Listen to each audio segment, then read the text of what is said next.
Hello students, welcome to the maths class of standard 8. Here exercise 14.2 that we have started. First question is over. Now question number 2. Before starting this question, let us understand some of the identities. Here in the first question we have understood two identities. Let's recall, let's revise it. Here you can see first one, this is the second one, okay, and here it's a third one. So total 3 identities are there. 3 identities, which first one is the a plus b all raised to square. A square plus 2ab plus b square. This is the first one. Then a minus b whole raised to square. It's a square minus 2ab plus b square. Okay, and the third one, a minus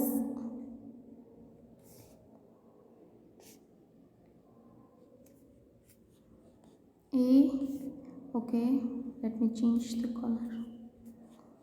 A minus b, sorry, a square minus b square is equal to a plus b, a minus b. These are the 3 identities. In some of the examples we have to use these identities. Out of these 3, any one can be applicable. If question is this, a plus b square, then answer will be in the form of a square plus 2ab plus b square. If question is a minus b square, then you have to write answer in this form. And if question is a square minus b square, then answer will be a plus b, a minus b. It's reverse. If here question is this one, a square plus 2ab plus b square, then it's inverse, you have to write answer in this form. This is the question, okay? Then you have to expand this equation in this forms. And already expansion form is given. Then you have to write in the form of this a minus b, short form. Now which identity is applicable, how you will decide? That depends on the question.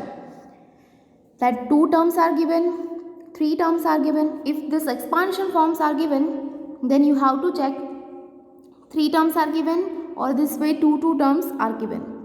One more thing, plus sign is given or minus sign is given, okay? And from this question, here plus sign is there, here minus is there. And most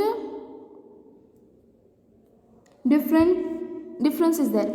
Here a plus b whole raised to square is written, okay, here. But here in the third identity, inside the bracket, on each and every term square is given. That is the difference.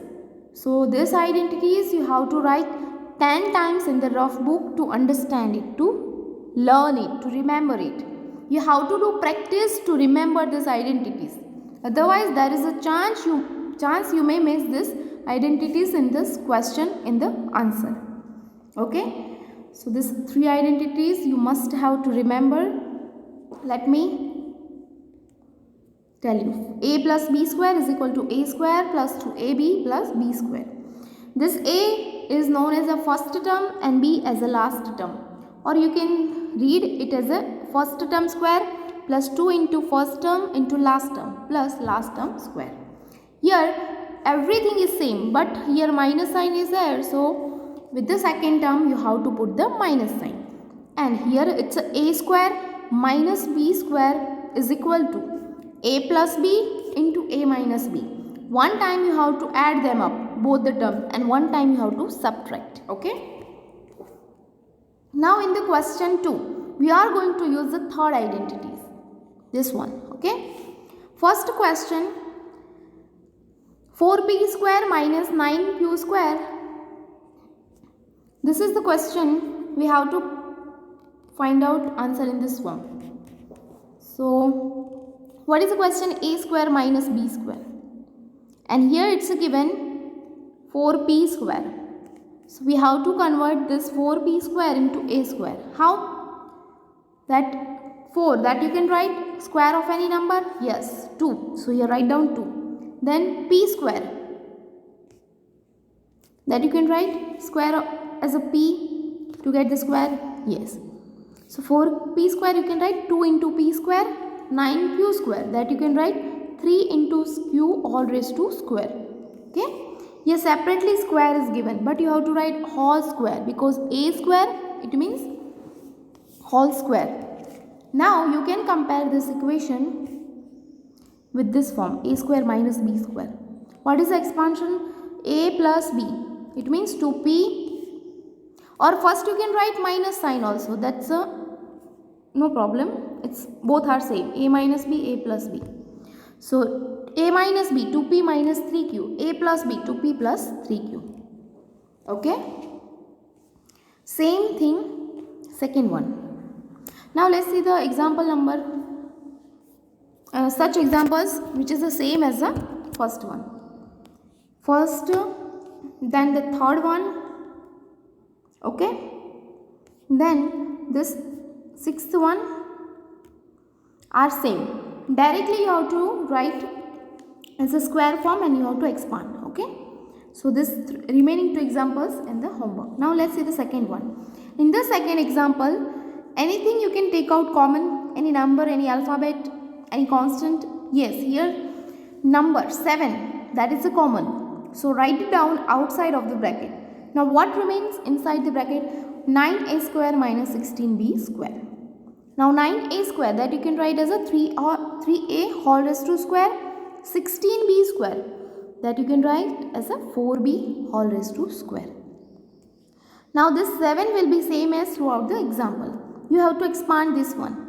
A minus b, it means 3a minus 4b. Then a plus b, it means 3a plus 4b. Now let's see the same examples. This is the fourth one. Here in the fourth example, x raised to 5 is given, x raised to 3 is given. Okay. So something is common. Yes, that you can take outside. 16 x raised to q. Okay. So write it down outside. So inside the bracket here it will remain x square and here it's a 9. And then you can compare this x square 9 with the a square minus b square and you can write down the answer. So it's over. Now let's see fifth one. L plus m whole raised to square, L minus m whole raised to square. So it's a very simple. It seems like a complicated sum, but it's very simple. This full term you can consider as a A and this full term you can consider as a B. Okay. So directly you can write A plus B. It means L plus m. This is the A and this is the B. A plus B. And here A minus B. Now open the brackets. So L plus m as it is. This L plus L minus m as it is. Then here L plus m and open the bracket. So sign, what is the negative sign is there? So inside the bracket sign will be changed. It's a minus L plus m. Solve it out. So it's a 2L into 2m. So it's a 4LM. Now this is the sixth one. X square minus 2xy plus y square. This you have to compare with this expansion, this equation that you can write here. What is given? This you have to compare with this equation. So it's reverse. You can write a minus b square. So from this equation you can write x minus y square whole raised to square minus z square. Now it's very simple. This is a and z, that is b. So you have to write a minus b. It means x minus y minus z. A plus b, it means x minus y plus z. That is the answer. Next, this is the equation. Now you can see in the first term a is given and here in this last three terms it's correlated with each other. B and C it is given. So write down 25a square, then minus sign outside the bracket. So inside the bracket it is 4b square minus 28bc plus 49c square. Compare this equation with this. This expansion form is given, so you can write it's a short form a minus b square. So 25a square minus 2b minus 7c whole raised to square. 4b, that you can write 2b square, and 49 to mean 7c square. It's a very simple. 25a square, that you can write 5a square. This is the a, this is the b. A minus b, a plus b, and solve out. Now question 3 onwards we will see in the next video. Thank you.